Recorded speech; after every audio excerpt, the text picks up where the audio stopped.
بسم الله الرحمن الرحيم فلعلك تارك بعض ما يوحى إليك وجائق به صدرك أن يقولوا لولا أنزل عليه كنز أو جاء معه ملك إنما أنت نذير والله على كل شيء وكيل فلعلك تارک فلعلک پس شاید کہ تو تارکن چھوڑنے والا ہے بعض ما یوحا بعض اس کو یوحا الیک کہ جس کی وحی کی جاتی ہے آپ کی طرف وضائق بہ اور تنگ ہوتا ہے اس کے ساتھ صدر کا تیرا سینہ ایقولوا لولا انزل ایقولوا یہ کہ وہ کہتے ہیں لولا انزل علیہ کیوں نازل نہیں کیا گیا اس پر کنز زانا او جاء معہ ملک یا کیوں نہیں آیا اس کے ساتھ کوئی فرشتہ انما انت نذیر بے شک تو ڈرانے والا ہے واللہ علی کل شیء وکیل اور اللہ تعالی ہر چیز کا اختیار رکھنے والے ہیں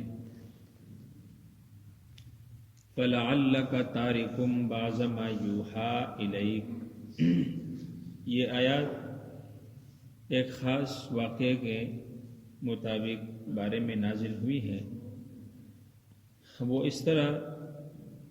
کہ حضور صلی اللہ علیہ وسلم کو جب نبوت ملی اور دعوت توحید کا جب اللہ تعالیٰ کی طرف سے حکم آیا تو اس وقت چونکہ کفر عام تھا اسلام نہیں تھا ایمان نہیں تھا لوگوں میں لوگ کفر پر بڑے مضبوط اور پکے تھے اس وقت مختلف اور بہت سارے خداؤں سے لوگوں کو ہٹانا اور ایک الہ کے سامنے جھکانا یہ بہت بڑا مشکل مسئلہ تھا اور حضور صلی اللہ علیہ وسلم جب بھی کہتے لا الہ الا اللہ تو وہ اس کے جواب میں کہتے آپ پہلے سن چکے ہیں قرآن کے اندر کہ حضور صلی اللہ علیہ وسلم کے متعلق یہ کہتے ہیں کہ بھئی دیکھو اس کو کہ اس نے سارے خداؤں کو ایک ہی خدا میں جمع کر دیا یہ تو بہت بڑی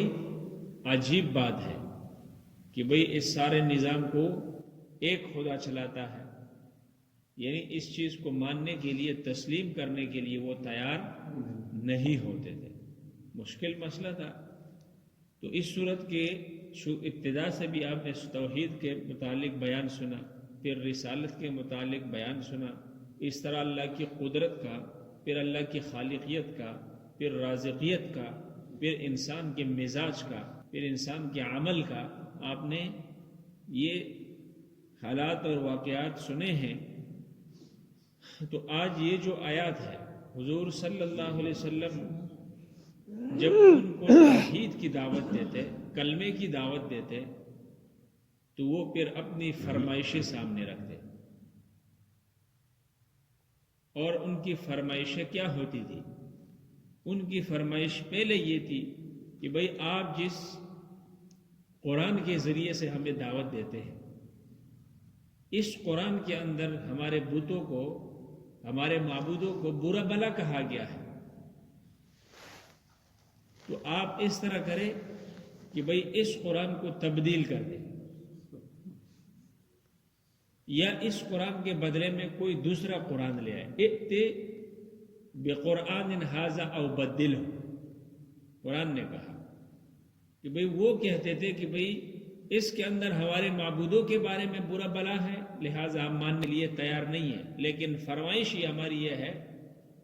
کہ بھئی یا اس قرآن کو تبدیل کرو اس میں ترمیم کر دو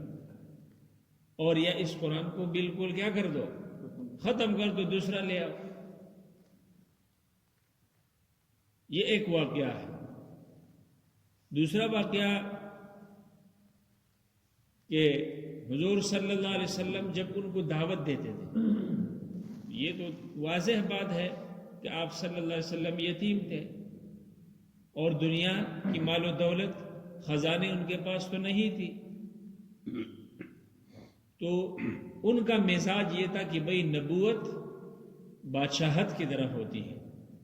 تو وہ پھر یہ فرمائش سامنے رکھتے ہیں کہ بھئی آپ اس طرح کریں، کوئی خزانہ آپ پر کیوں نازل نہیں ہوا، آپ پر کوئی خزانہ کیوں نازل ہوا جس سے ہم سب کیا ہو جاتے ہیں، فائدہ اٹھاتے ہیں، جبکہ ایسا تو نہیں ہے نا کہ نبوت اور بادشاہت ایک جیسا ہو، نہیں، اس میں فرق ہے، بادشاہت الگ چیز ہے اور نبوت الگ چیز ہے، کسی پیغمبر کو اللہ بادشاہت بھی دے نبوت بھی دے، یہ الگ اللہ کا اختیار ہے، کسی کو نہ دے تو اس پر کسی کو کوئی اعتراض بھی نہیں کرنا چاہیے، تو یہ ان کی دوسری فرمائش تھی۔ اب تیسری فرمائش کہ بھئی ہم آپ کو کیسے مانیں، ہم آپ کو کیسے مانیں، لہذا آپ کے ساتھ اگر کوئی فرشتہ آ جائے، وہ فرشتہ آپ کے ساتھ ہمہ وقت رہیں اور جہاں بھی آپ جائیں وہ ساتھ ساتھ رہیں اور تصدیق کرتا پھرے کہ یار یہ جو کچھ کہہ رہا ہے یہ ٹھیک کہہ رہا ہے اور یہ اللہ کا رسول ہے اور یہ اللہ کا کلام ہے، ایسی فرمائش ہے۔ تو لہذا اگر کوئی خزانہ اللہ نازل کرتے، دولت دیتے، تو پھر مادیت کی بات آ جاتی درمیان میں، کوئی نہ مانتا تو اس کو پھر خزانے سے کچھ نہیں ملتا، تو وہ مجبوری محض بن کے ایمان لانا پڑتا اس کو، لہذا اللہ نے فرمایا یہ دار الامتحان ہے، دار العمل ہے، یہاں کسی کو مجبور نہیں کیا جا سکتا۔ اور دوسری چیز کہ اگر فرشتہ آ جائے اور یہ تصدیق کرتا پھرے، لیکن پھر یوں بھی ہوگا کہ بھئی فرشتہ براہ راست تصدیق کرے گا، پھر براہ راست ماننا پڑے گا، کوئی نہ مانے یا دغا بازی کرے تو اس صورت میں فرشتہ پھر اس کو اسی وقت نقد کی صورت میں عذاب کے اندر مبتلا کرے گا، وہ فرشتہ اسے عذاب بھی دے گا اللہ کی طرف سے، تو لہٰذا پھر ڈر کی وجہ سے لوگ کیا کریں گے، ایمان لائیں گے۔ تو اللہ نے فرمایا یہ بھی اللہ کے دستور کے خلاف ہے، اللہ کا دستور ایسا نہیں ہے کہ کسی کو مادیت کی وجہ سے مجبور کرے یا کسی کو خوف کی وجہ سے کیا کر دے، مجبور کر دے، نہیں، اس لیے کہ دار العمل دار الامتحان ہے۔ تو آیات کے اندر اللہ تعالیٰ نے حضور صلی اللہ علیہ وسلم کو تسلی دی اور ان کی اس غلط جو خام خیالی تھی یا جو غلط قسم کی ان کی ایک آرزو تھی یا جو ان کے اپنے خیالات تھے، اللہ نے اس کی اصلاح فرمائی ہے۔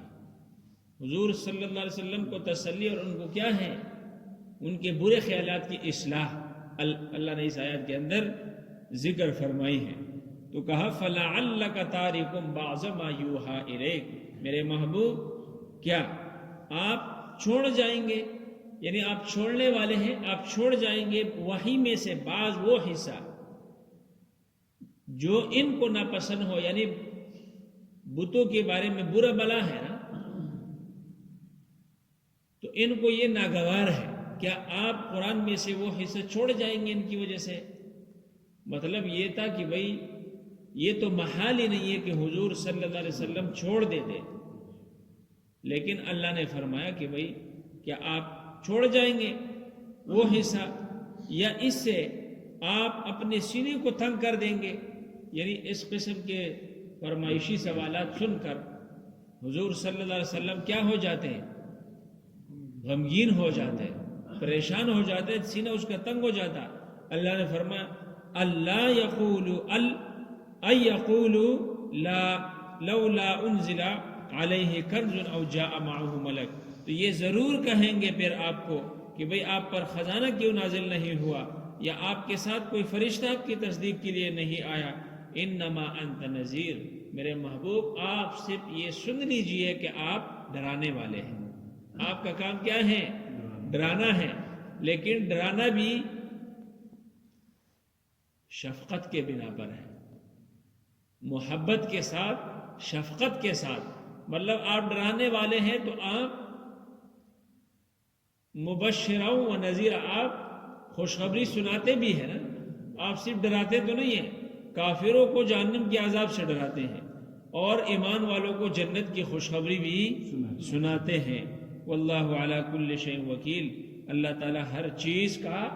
کارساز ہے، ہر چیز کا اختیار اللہ کے پاس ہے۔ اگر اللہ چاہے تو ایسا بھی کر سکتے ہیں جو یہ مانگتے ہیں، فرمائش کرتے ہیں، لیکن اللہ ایسا اپنے حکمتوں کے ساتھ ایسا